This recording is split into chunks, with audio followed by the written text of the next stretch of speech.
Alors, on va parler risque ensemble, plus particulièrement de la théorie derrière le risque, parce que si vous êtes un entrepreneur, vous avez une nouvelle idée, vous êtes dans une entreprise qui veut lancer un nouveau produit, un nouveau service. euh, donc, si vous êtes grosso modo là, dans l'innovation, ben, vous allez avoir une relation particulière avec le risque, parce que qui dit innovation dit risque. Et c'est donc, on va regarder ensemble des notions théoriques autour de qu'est-ce qu'on veut dire par risque. Comme ça, on est sûr qu'on parle de la même chose. Euh, Mark Zuckerberg dit le plus grand risque est de ne pas prendre aucun risque. Dans un monde qui évolue très rapidement, la seule stratégie qui échoue est de ne pas prendre de risque. Bon, Facebook, c'est pas la compagnie qui fait l'unanimité, mais force d'admettre qu'elle doit prendre des risques constamment. Chaque décision a un impact énorme parce qu'ils ont une grosse base, ils sont sur un sujet éthique, etc. Donc, ils doivent bien comprendre la gestion de risque. Et quand on est Mark Zuckerberg ou n'importe qui a bâti une grosse entreprise, on va, on va dire la même chose, c'est on doit constamment prendre des risques. Et donc, en réalité, notre plus gros risque, c'est de rester dans notre zone de confort. Donc, ça fonctionne pendant un certain temps, mais si on reste dans notre zone de confort, ça veut dire qu'on ne s'oppose pas, on ne challenge pas, et pendant que le marché, lui, continue à pousser, à évoluer, ben nous, on reste stable, et éventuellement, la compétition nous rattrape et nous dépasse. Et donc, oui, il faut prendre des risques. Des fois, on perd, des fois, on gagne, mais on est sûr de perdre si on n'essaye jamais de prendre, ces risques-là. Donc, c'est la notion à avoir, c'est le mindset à avoir. Je vais devoir prendre des risques. C'est impossible de construire une entreprise qui va avoir un impact si on ne prend pas ce risque-là. D'ailleurs, si on essaie de mieux cerner qu'est-ce que ça veut dire le risque, on peut regarder ici la définition de Pierre Duhamel qui dit que le risque en affaires, c'est la résultante de l'ambition moins le confort. Okay? R est égal à A moins C. Vous comprendrez donc que plus vous avez de l'ambition, c'est-à-dire vous voulez développer des nouveaux marchés, vous voulez résoudre des problématiques que personne n'est capable de résoudre pour l'instant, euh, vous voulez aller à l'international, vous avez énormément d'ambition, ben, le risque associé à votre entreprise augmente. Ensuite, il y a toute la notion de confort. Plus vous êtes confortable, ben, moins il y a de risques, parce que ça veut dire que vous êtes en contrôle de tous les éléments. Par contre, ça va avoir un impact sur votre capacité à avancer. Ok? Et donc, vous devez être capable de diminuer le confort à un degré où est-ce que le risque va être tolérable. Ok? Et donc, c'est ces deux équations, ces deux variables, donc ambition et confort, qui vont être en opposition pour vous. Et donc, la phrase dit l'entrepreneur doit constamment faire des arbitrages entre son ambition. C'est ça que je veux faire, c'est ça que je veux régler comme problématique, j'ai de l'ambition, et son confort. Voici à quel point je suis prêt à sortir de ma zone de confort, parce que si je reste dans ma zone de confort, le risque va être trop grand. Et ça, c'est vrai à tous les stades de développement de votre entreprise. Ok? Donc, il y a des risques à tous les stades de développement. Vous allez avoir des ambitions pour chacune de ces sphères-là, et il y a une zone de confort associée. Ok? Donc, je ne sais pas où est-ce que vous en êtes. Peut-être que l'idée vient juste de naître. Peut-être que vous n'avez même pas commencé à réellement travailler sur cette idée-là ou la développer. Peut-être que vous êtes beaucoup plus avancé. Vous avez peut-être même déjà des ventes. Dans tous les cas, pour vous rendre où est-ce que vous êtes déjà, vous avez énormément fait d'assumptions. Vous pensez qu'il y a un marché, vous pensez qu'il y a un modèle d'affaires viable, vous pensez que votre solution elle est adéquate, vous pensez que vous êtes les seuls sur le marché, etc. Il y a plein d'assumptions que vous faites qui sont extrêmement risquées si vous les, je veux dire le mot en anglais, mais si vous les mappez pas. Donc, si vous vous assurez pas que vous êtes conscient des assumptions que vous prenez, mais ça va être extrêmement difficile de mitiger le risque associé à ces assumptions-là. Donc, gardez ça en tête. Qu'est-ce que le risque? Risque égale ambition moins le confort, et vous allez devoir jongler avec ces deux éléments-là. Okay? Maintenant, quels sont les risques qui existent dans un contexte d'entreprise? Il y en a plusieurs. Je vais en sortir 5 pour vous, les principaux, pour vous donner une idée. Quand on parle de risque, de quoi on parle exactement? Donc, il y a les risques qui sont, si je commence en haut à droite, là, le pur ou accidentel. OK? Donc, habituellement, on a besoin des assurances pour ce type de risque-là, mais c'est catastrophes naturelles, des guerres, des attentats, des maladies, des pandémies. Euh, c'est une gestion de risque qui est habituellement assez complexe parce que pratiquement impossible à prévoir. C'est ça un accident, c'est qu'on ne peut pas le prévoir. Euh, donc, c'est un type de risque qui a sa propre catégorie, hein. Extrêmement difficile à prévoir. Quand ça arrive, on essaie de faire notre mieux. On ne peut pas avoir mis des systèmes en place euh, pour bien traiter ce risque-là, à moins que ce soit un risque naturel qui revient encore et encore et encore. Là, à ce moment-là, on va peut-être être mieux préparé. Ensuite, on a les risques de marché. Ça devient vraiment intéressant dans notre cas parce que euh, on a plein de méthodologies pour aider à réduire ce type de risque-là. Mais les types de risques de marché, qu'est-ce qu'on veut dire? Par exemple, ça voudrait dire que le problème que vous avez identifié, il n'y a pas de marché pour cette problématique-là.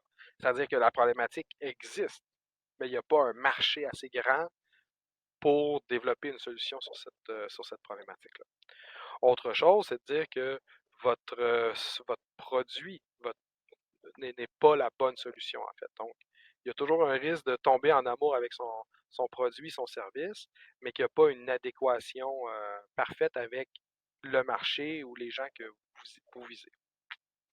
Ben, il y a le risque, toujours dans le risque, le type de risque de marché, de compréhension et évolution du marché. C'est-à-dire que Mark Zuckerberg le dit dans sa phrase, qu'on est dans un contexte où on évolue très rapidement. Ben, vos compétiteurs évoluent, vos usagers évoluent, euh, l'écosystème entrepreneurial évolue, les technologies évoluent.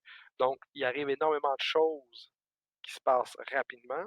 Et donc, si vous n'êtes pas capable de comprendre ce qui arrive devant vous, ben, vous allez avoir des risques énormes associés à ça.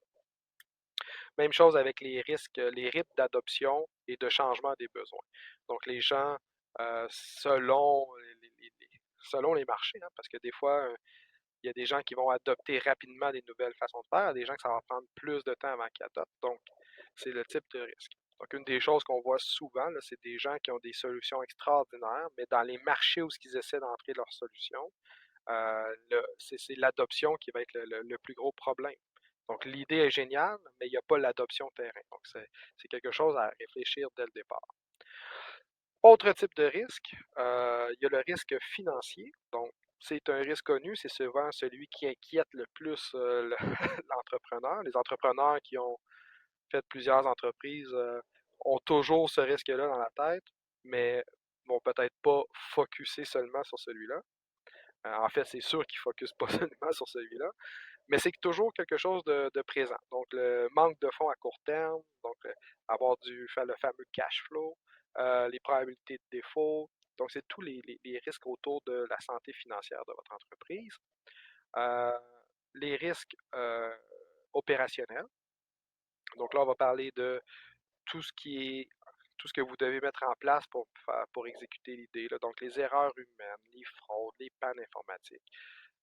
C'est des choses opérationnelles. Et là, vous avez vu que ce type de risque-là, opérationnel et financier, on les définit plus de compliqués versus complexe. C'est des risques compliqués parce que c'est énormément de variables. Des fois, c'est difficile à comprendre, mais on y arrive si on y met suffisamment d'efforts. Et un des bons trucs pour se souvenir si c'est un problème compliqué ou complexe, là, si rapidement on est capable d'aller chercher de l'expertise externe qui vont redresser la situation, donc ils vont regarder puis ils vont dire OK, donne-moi le maximum d'informations, puis avec ça, je vais te proposer une solution claire. Ben, c'est souvent parce que vous avez affaire à des problèmes compliqués. Donc, ça prend des gens avec une bonne expertise, sauf qu'ils vont y arriver. OK? L'opérationnel, ça va être peut-être de l'automatisation, ça va être toutes sortes de solutions. Financier, ça va peut-être être un nouveau plan, peut-être d'aller chercher d'autres d'autres partenariats, etc. Donc, ce sont des risques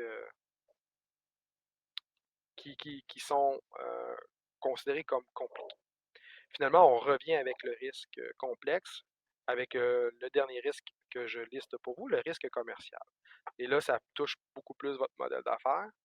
Euh, Modèle d'affaires qui est un sujet que j'ignore pourquoi, mais toujours tabou lorsqu'on est une organisation à but non lucratif ou lorsqu'on a une vision très le terme que je veux dire, en fait, c'est quand on s'attaque à des problèmes sociaux très importants, souvent on ne veut pas parler d'argent, donc on met le modèle d'affaires un peu de côté, mais c'est un risque qui vous guette tous, hein. Donc, ce fameux risque, c'est quoi? Ben, c'est que votre modèle ne soit pas adaptable. Donc, à la moindre petite perturbation du marché, tout s'écroule. Euh, un modèle qui n'est pas scalable, donc il n'y a pas de croissance qu'on peut réellement faire avec ce modèle-là. Donc, vous pouvez être pris dans un modèle que vous avez optimisé, puis vous n'êtes pas capable de faire croître cette idée-là. Et là, rappelez-vous dans l'équation, hein, le risque est associé à votre ambition. Donc, si vous avez l'ambition de grossir et d'avoir un gros impact, c'est une des notions que vous devez regarder. Donc, la capacité de croissance et est-ce que vous êtes capable d'être rentable dans un court laps de temps. Donc, ça aussi, je pense qu'il y a beaucoup de gens qui pensent qu'on doit juste rendre notre idée assez sexy pour que des gens veulent investir dans notre idée. Et là, soudainement, on n'a plus de problème de cash flow, etc., etc. Mais c'est un problème, c'est un risque de ne pas être capable d'être rentable dans un court laps de temps. Donc, on doit le mitiger. Donc, qu'est-ce que ça veut dire, hein? Qu'est-ce que ça veut dire? On vient de voir les 5 principaux types de risques. Ben, ça veut dire que de faire une entreprise, bâtir une entreprise, c'est quelque chose de risqué. OK?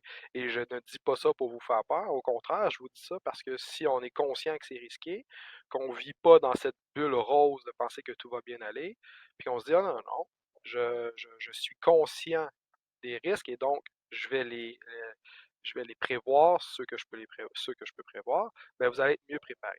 Et les histoires là, de Ah, cette personne-là a eu une idée, il l'a dessinée sur un napkin, puis ils sont rendus milliardaires aujourd'hui, c'est pas des vraies histoires. Là. Les gens qui ont construit des entreprises comprennent très bien la notion de risque ou sont entourés de gens qui comprennent très bien la notion de risque, il va les aider à naviguer ça.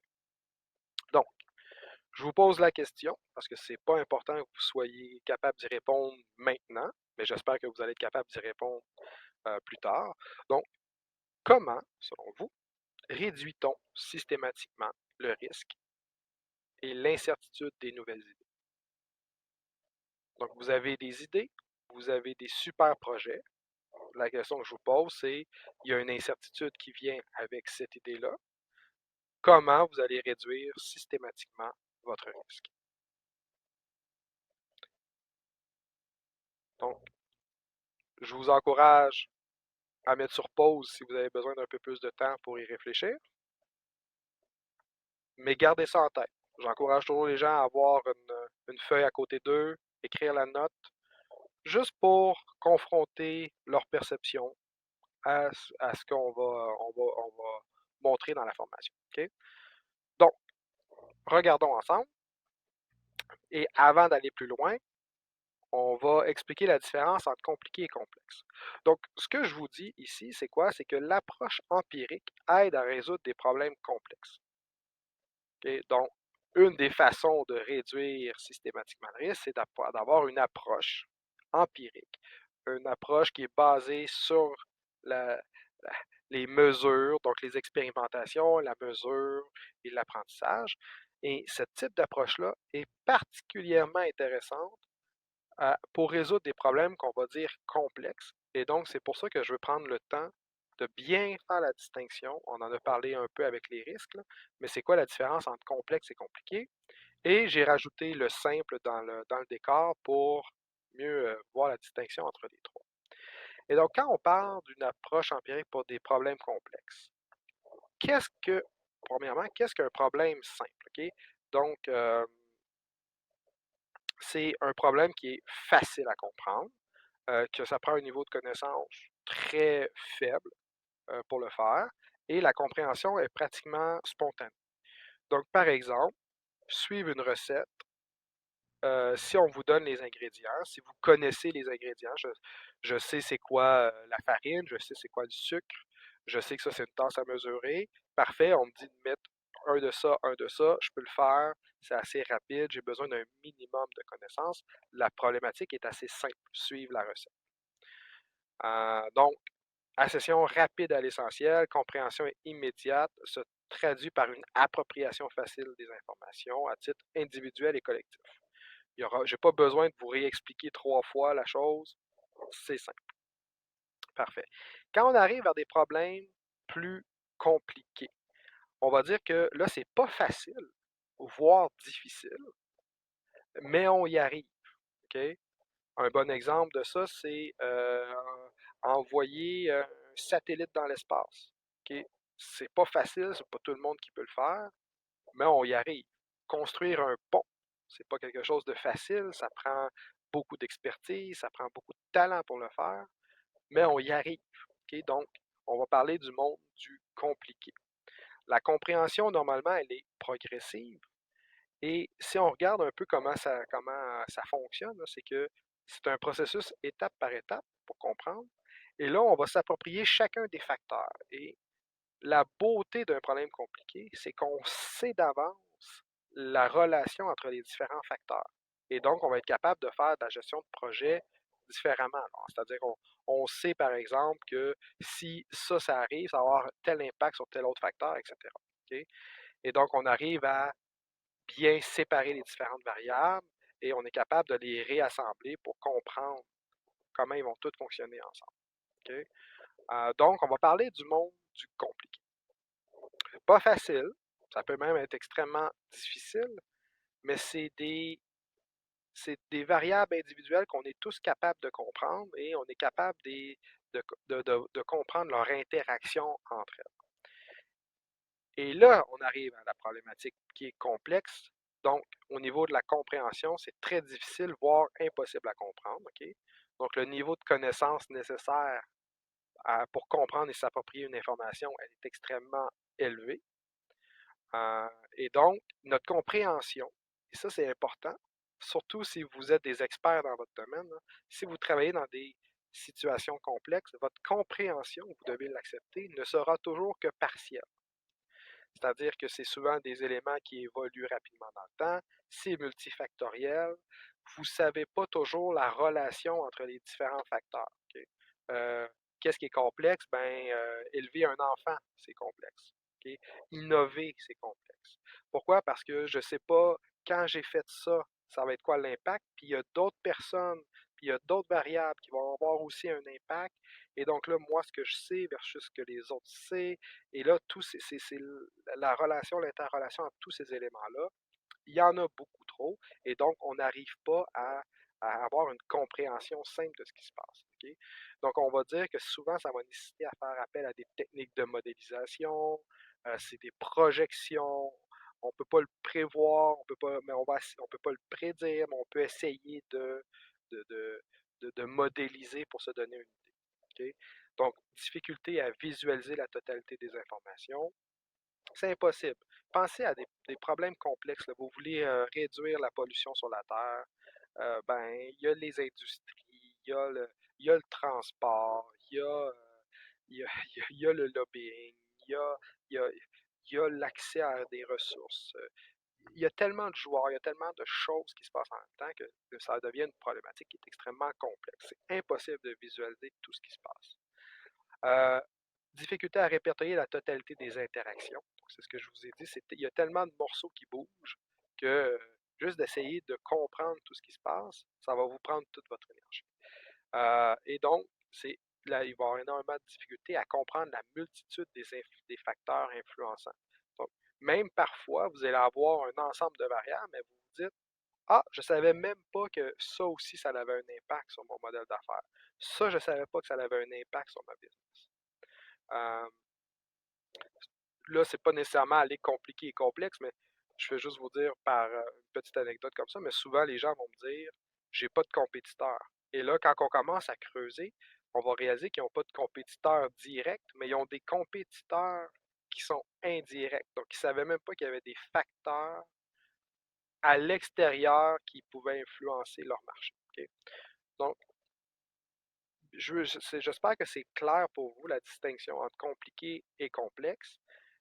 Ce qu'il faut surtout comprendre et retenir, c'est que quand on fait affaire à des problèmes complexes, si vous travaillez dans des, des- des- des secteurs où c'est impossible de visualiser toute l'information, ben, l'approche empirique devient d'autant plus importante pour vous. Si vous êtes en train de construire un pont, puis vous êtes en train de juste vous montrer un service conseil pour le faire, ben c'est pas, vous êtes plus dans le domaine du compliqué à ce moment-là. Okay? Donc, aller chercher les bons experts, ça va être souvent la chose à faire, versus un problème complexe qui va être de vraiment s'approprier une autre méthodologie.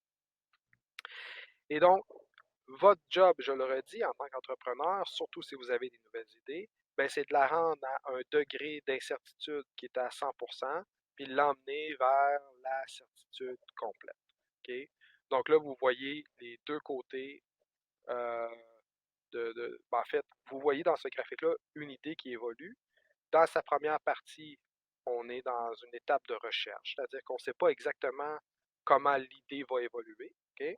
On sait que ce qu'on cherche à résoudre, euh, mais on ne sait pas comment le marché va réagir. On est dans quelque chose de complexe, donc on fait des tests, on fait de la recherche, on fait des tests, des expérimentations pour voir comment le système va réagir. Et même si on ne comprend pas tous les éléments du système, on est capable de l'observer. Okay? Et donc, on va être dans cette zone-là, on va essayer de trouver le filon. Et une fois qu'on l'a trouvé, on tombe en exécution qui est dans la deuxième phase. Et donc, on va normalement, l'idée, c'est de passer vers un modèle d'affaires où ce que la totalité de notre modèle d'affaires est basée sur des assumptions. Donc, vous reconnaissez peut-être le BMC ici, le Business Model Canvas.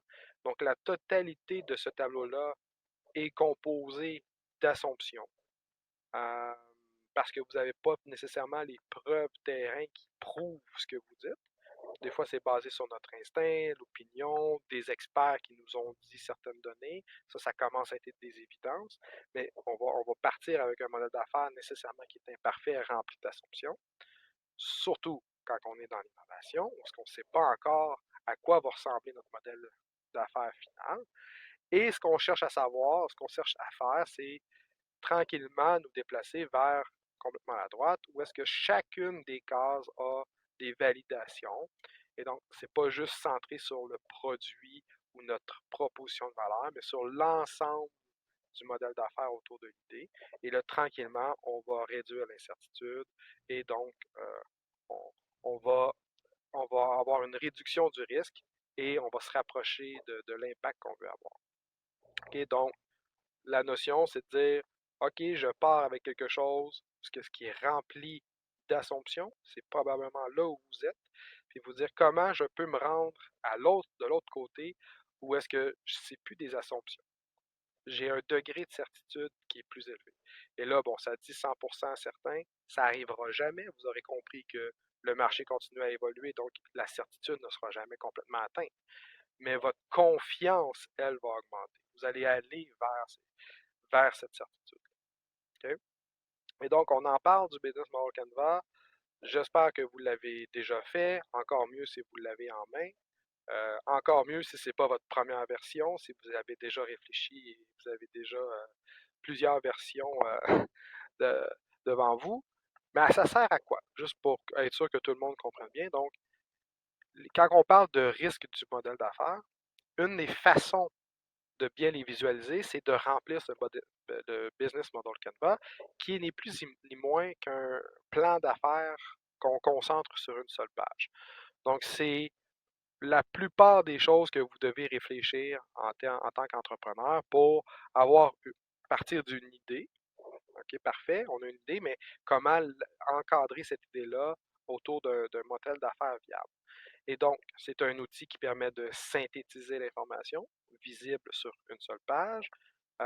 C'est visuel, donc il y a des gens des fois qui vont me dire ah, mais c'est déjà dans le plan d'affaires, etc. OK. Cet outil-là, ça sert aussi à communiquer. C'est beaucoup plus simple de juste donner une page puis d'expliquer à quelqu'un d'autre voici mon modèle d'affaires en une page. Donc, c'est un outil de communication. Ça vous aide à structurer, à pousser votre réflexion, à avoir une vue systémique. Ça pousse la créativité. En divisant les différents éléments de votre modèle d'affaires, vous allez dire, ah, mais si ça ici, c'est un endroit où on pourrait travailler sur ça pour l'améliorer. Donc, on peut améliorer partie par partie au lieu de juste voir tout ça comme un tout. Et on utilise le modèle d'affaires, le Business Model Canva, entre autres pour identifier des opportunités, la faisabilité et la viabilité d'une idée. OK? Donc, c'est les différentes cases, c'est ce qu'ils vont couvrir. Donc, comprenez que si vous avez un Business Model Canva, la plupart de ces cases-là sont remplies avec des choses qui sont potentiellement des assumptions et donc c'est des hypothèses d'affaires que vous allez pouvoir aller tester, à savoir est-ce que j'ai raison ou pas. Et pour savoir lesquelles tester, il y a cette notion de risque qui va être importante. Donc, risque du modèle d'affaires, on va dire qu'il y a trois risques principaux qui sont couverts, en tout cas bien représentés. Il y a le risque, est-ce que les clients veulent-ils la solution? Et là, je suis tout de suite allé dans le côté désirable de votre solution. Donc, les cases qui sont couvertes là, c'est le Customer Segment, c'est la proposition de valeur. C'est est-ce que les clients veulent votre solution? Est-ce qu'elle est désirable? Et la raison pour laquelle je commence là, c'est parce que souvent, c'est quelque chose qu'on remet à plus tard, alors que c'est quelque chose qui est extrêmement risqué et il y a des façons même d'y réfléchir avant de construire les solutions, donc d'aller voir les bulles est-ce que c'est faisable et viable. OK? Il y a des façons d'aller vérifier rapidement est-ce que c'est est-ce que c'est une solution qui est désirée par nos utilisateurs? Est-ce que les gens veulent ça? OK? Désirable, ça c'est un des risques. Deuxième risque, c'est pouvons-nous le construire et le mettre en œuvre? Donc, on va parler de la faisabilité. Là, c'est quoi les ressources que vous avez besoin? Là, on va parler des activités que vous allez devoir faire, les partnerships, est-ce que vous avez des bons partnerships pour le faire?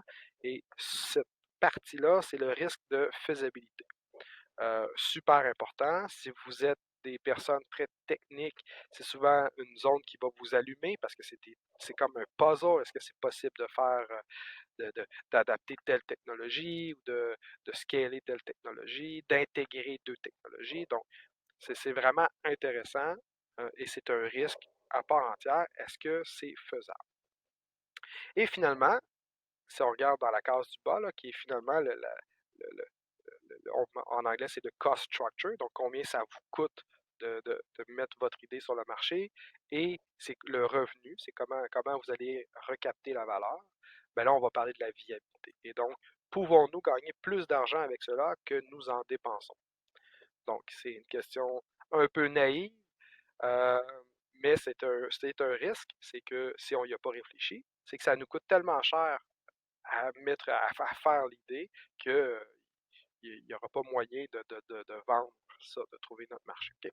Et donc, c'est l'adéquation de ces trois sphères-là qui représentent trois types de risques divers. Est-ce que c'est désirable? Est-ce que c'est faisable? Est-ce que c'est viable? Ben, assurons-nous qu'on a les bonnes façons pour aller les tester. Et donc, comment on va réduire ce risque-là en utilisant l'outil que je viens de vous présenter, le Business Model Canva? Ben, c'est en divisant les trois sections, désirabilité, viabilité, faisabilité, on va dire qu'ils représentent grosso modo là, 33% du risque. Hein, donc, le risque est divisé dans ces trois sphères-là. Et pour chacune de ces sphères-là, désirabilité par exemple, il y a des outils qui nous informent, qui nous donnent des données et qui incluent déjà nos assumptions. Et on va pouvoir utiliser ça pour les noter et ainsi les prioriser et savoir quelles qu'on va aller tester en premier. Donc, par exemple, au niveau de la désirabilité, donc c'est la partie que je vous disais, hein, la proposition de valeur. Et donc, on va utiliser par exemple le Canva Value Proposition Canva, qui va vous faire regarder sur est-ce que la cible a réellement le problème. Donc, en réfléchissant dans ce Canva-là, vous allez y mettre des éléments. Et là, vous pouvez tout de suite vous poser la question, OK, ça c'est des assumptions. Est-ce qu'on est sûr de ça? Qu'est-ce qu'il faut aller tester? au niveau de la solution. Nous, on pense qu'on a une solution qui répond à ça. Voici notre solution, à quoi elle ressemble. Est-ce que effectivement les assumptions qu'on fait sont vraies? Nos stratégies d'acquisition, est-ce que ce sont les bons? Donc, on va parler des canaux de distribution, entre autres. Donc, est-ce qu'on a des bonnes stratégies d'acquisition? Et notre rétention, est-ce qu'on a une bonne communication avec notre clientèle? OK? Donc, désirabilité, on va aller voir problème, solution, acquisition, rétention. Dans chacun de ces éléments-là, on va en sortir des assumptions qu'on va pouvoir aller tester. Et donc, voilà que déjà, on avait un modèle d'affaires qui nous paraissait compliqué, qui était peut-être juste un gros tout. Et là, tranquillement, on est en train de le morceler pour dire, OK, une fois que c'est en plus petits morceaux, puis que je vois chaque élément sert à quoi, on a un peu moins de stress à tout tester en même temps et on peut commencer à prioriser. Au niveau de la viabilité, ben là, ça va être le modèle de revenu, de pricing. Par expérience, c'est des choses que les gens remettent toujours, toujours très loin dans leur pipeline, alors qu'il y a des façons d'aller le tester quand même assez rapidement et de le dérisquer. C'est quoi le type de revenu, de pricing que vous allez devoir mettre de l'avant? Même chose par rapport au coût. Donc, est-ce qu'il y a moyen de réduire le coût? C'est quoi le coût projeté, etc., etc. Et finalement, quand on regarde la faisabilité, ben là, si on regarde les différentes cases qui sont impliquées dans le Business Model Canva, ben, ça va être les ressources, aussi les technologies disponibles, les activités qu'on veut faire, qu'on veut mettre en place, et les partners qui sont nécessaires pour développer l'idée. Donc, on est rarement seul, surtout quand on est dans des problèmes complexes. Ça prend souvent beaucoup de collaboration. Par exemple, si on est en mobilité, il faut travailler avec les villes. Si on est, bon, vous comprenez ce que je veux dire. Plus on est dans un problème complexe, où est-ce qu'on n'est pas capable de visualiser toutes les informations, c'est souvent parce qu'il y a plusieurs joueurs impliqués aussi. OK? Et donc, ce sont des trois domaines qui sont assez larges. On les décompose en petits morceaux, puis chacun de ces petits morceaux-là peuvent être testés. Euh, et donc, en testant tout ça, ben, on se rapproche de notre certitude et donc on diminue notre risque. Alors, la question que je vous pose maintenant, c'est comment tester votre idée ou le modèle d'affaires de façon empirique. Donc, ayez la petite réflexion, mais comment tester votre idée ou le modèle d'affaires de façon empirique? Ben, c'est en adoptant une philosophie d'innovation continue. C'est-à-dire que vous devez faire travailler ces trois éléments-là ensemble pour faire votre innovation de façon continue et ça, vous allez couvrir l'ensemble des différents risques. Un, le design thinking. Vous en avez entendu parler, c'est une méthodologie qui sert à explorer la problématique. S'assurer que ce qu'on est en train de construire est centré sur le besoin de notre utilisateur. Okay? Donc, la désirabilité va beaucoup être touchée par le design thinking. Est-ce que réellement, ce que je suis en train de faire, il y a un marché pour ça?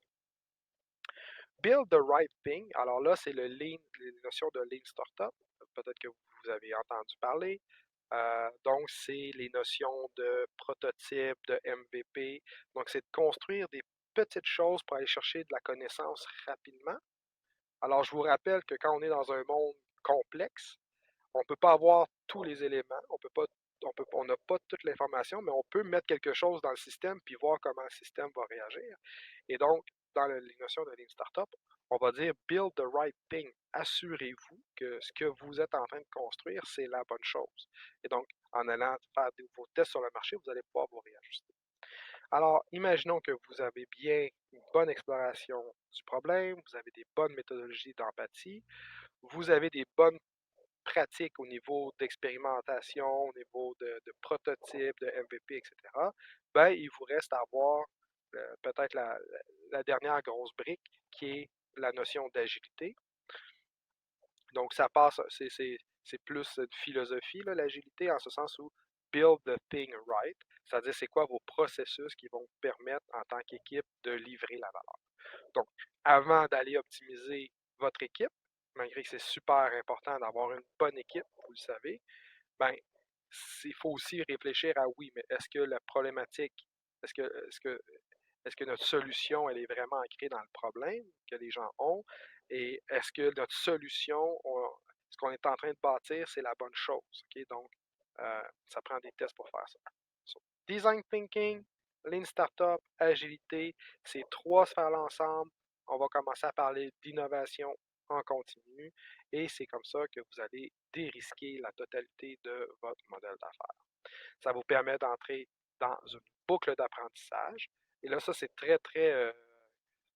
C'est purement du design thinking, là. Mais ça veut dire quoi? Ça veut dire que dans un processus comme ça, qui est un processus itératif, vous allez avoir énormément d'apprentissage que vous devez apprendre à valoriser.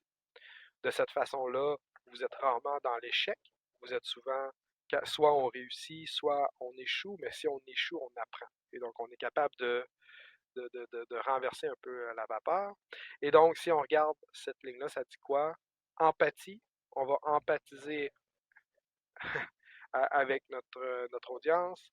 Ça va nous permettre de mieux définir la problématique sur laquelle on travaille. Donc, on a toujours une idée sur la problématique, mais plus on va rentrer en empathie avec ceux qui l'ont vraiment, mieux on va la comprendre, mieux on va la cerner, ce qui va faire que les idées pour résoudre cette problématique-là vont être de plus en plus définies, de plus en plus intéressantes.